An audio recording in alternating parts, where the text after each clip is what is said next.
Today I'm going to take you on a tour of my vegetable garden. We are in the late part of July at this point, and here is my tomato forest of volunteer tomatoes, and I will get to that in just a minute, but first I'll show you some of the flowers that I have growing, and then we'll move on to the tomato row. My yarrow is still growing, but now I have cosmos going crazy. This is my first year growing Tithonia, or these Mexican sunflowers. And they're such big, pretty plants. They're so fun. Zinnias are starting to pop through, and the calendula keeps going crazy. And now I have some tiny little gomphrena. Some more Mexican sunflower. Some more cosmos. And down here in this yarrow, I have some of the, this is the coxcomb celosia that's starting to send up its little coxcombs. So that'll be fun to see those in a little bit. And my neighbor gave me these daisies. She split out hers, and that is just exciting to me that grow things and then split them, and they fill out the garden even more, so my garden will just get better every year. She also gave me this lamb's ear.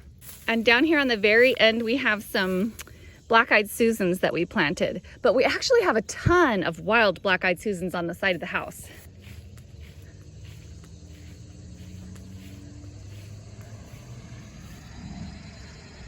Aren't those amazing? They're like a good 3.5 or 4 feet tall too. So here we have the volunteer tomatoes and the sweet potatoes on this row.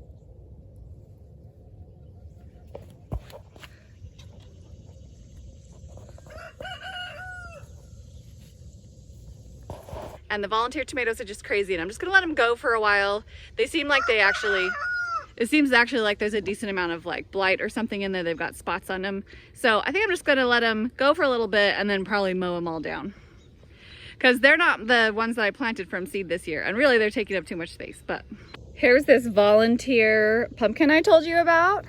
So I've figured out what it is. Where'd it go? You see down in here? It's a white pumpkin. It's covered by all these tomatoes.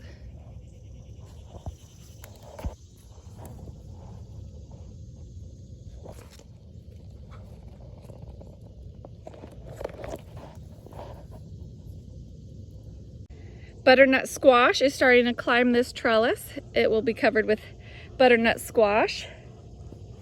Over here I was working on some carrots, some fall carrots. And it's hard to get carrots to germinate in the middle of summer, so we did okay. Here's a giant, gorgeous marigold inside these tomato plants. And my largest sunflower of the garden. Here's a whole bunch of weeds, plus purple onions. The tops have fallen over. I pushed over the last couple tops, so I will be harvesting those this week. Over here I have my tomato row. Here is my ground cherry.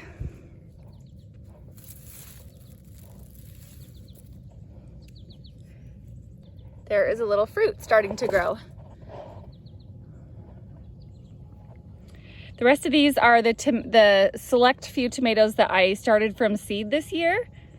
And they are growing well. And down here we have volunteers of, I think these are Kajari melon, because I was growing Kajari melon, and a number of them, when they started to ripen, they got eaten by some kind of animal. Even though I had them protected, I had them inside a pantyhose, but whatever the critter was that was eating them was not deterred by the pantyhose. The pantyhose will work for a lot of like insects and small rodents. But anyway, so I got a lot of these seeds distributed here, so I have a couple of vines going off, so we'll just let those grow and we can train them that direction and see what happens with them.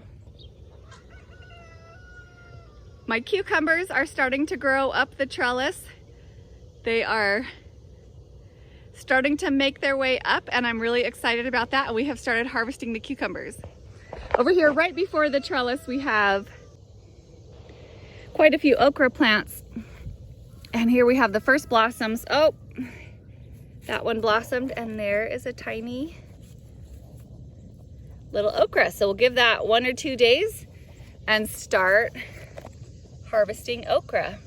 I never had grown okra before living in Texas, and when I was in Texas, I just embraced, like, I've got to grow some things that grow well here in Texas. So that's one good thing is okra. It does not mind the heat. Okra and peppers grow so strong through the real heat of the summer. So it's fun to grow something that does well during that time and that's producing. So you're not just, you know, completely depressed by everything dying in the garden.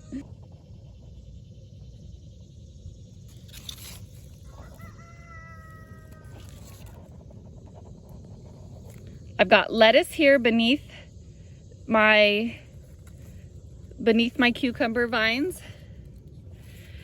with the idea for them to be shaded by the vines a little bit. And see, these vines are starting to grow up the cattle panel trellis. Behind here I have my corn, and it is tasseling and the silks are coming out. I kind of had a crazy experience with the corn this week though. My calf got out. We've been so dry. I don't know if she's just getting out for greener pastures or if she's just being a pill. But she got out and tramped through my garden. She ate the tops off of some onions. She broke one of my pepper plants in half.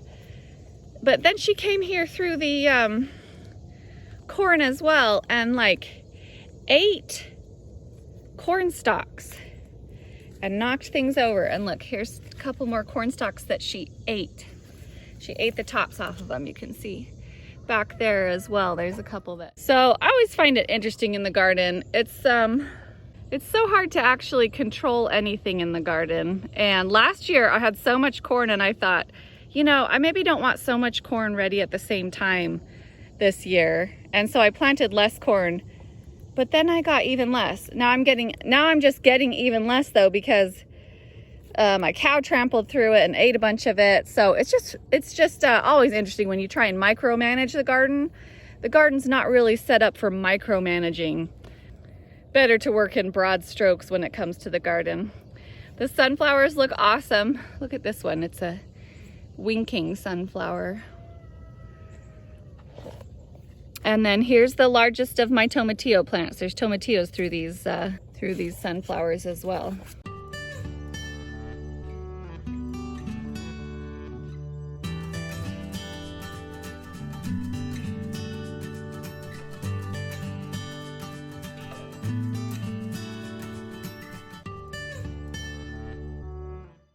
This row has onions and peppers and beans, along with my sweet peas growing up this trellis, and I have cherry tomatoes on either side of this trellis as well. These black cherry tomatoes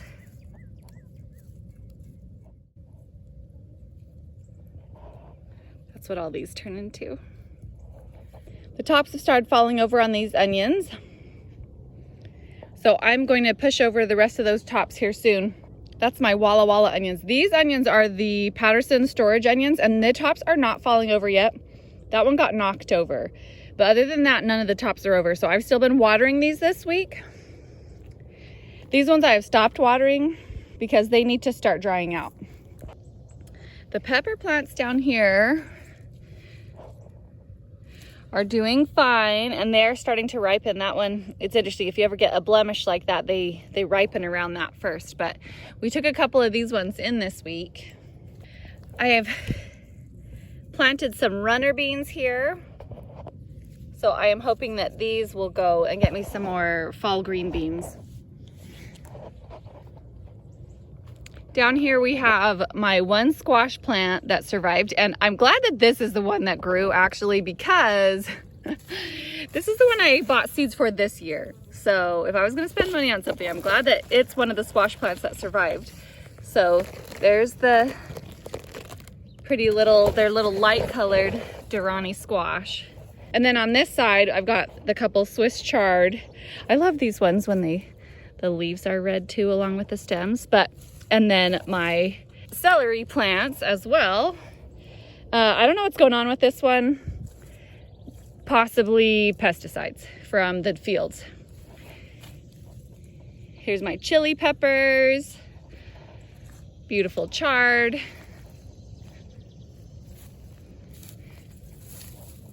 There's my jalapeno peppers and plenty of blossoms on that as well. And here I plant, at the end of this row behind the squash, I planted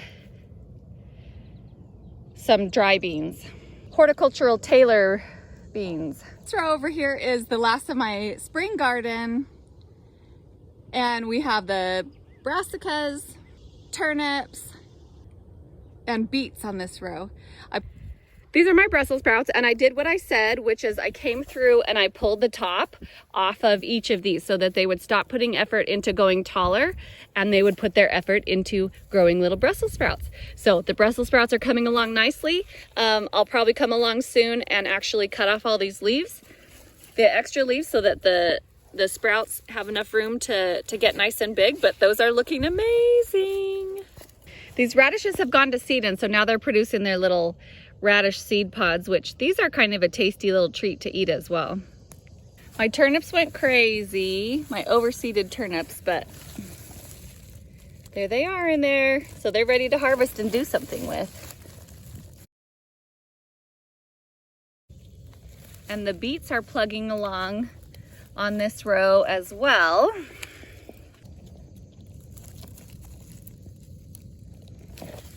Pumpkin patch is growing like crazy, and it's so fun.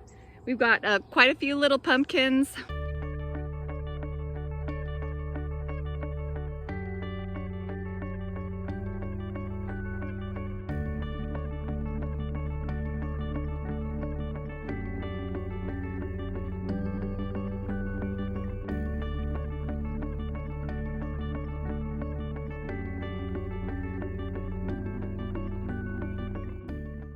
The potato field back there is just about done. We need to let this dry out from the rain that we got yesterday, and then we can start probably digging those potatoes and curing those potatoes. And then the melon patch is doing well too. I haven't seen any melons yet, but we'll go take a look. Oh, there's one.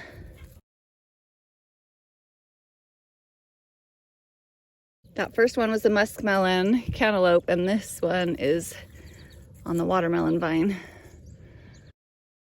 Here is my tomato field and my sunflower field and my corn field. And my cow actually went through this area of the garden as well. She kind of tromped through, and you could see she pummeled down quite a few things, but that's why I grew a lot. Then I'll still get a lot of harvest. So there's tons of tomatoes on these.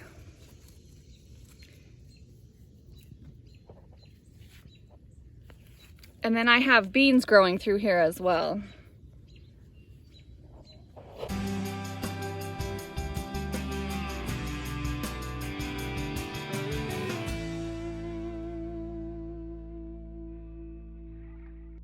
These were the sunflowers around the pig's bowl. And these are the sunflowers that I planted, and I planted a few more rows over here. And then I've got some corn in here too. This is field corn for grinding or feeding to animals, so we'll just see how it goes.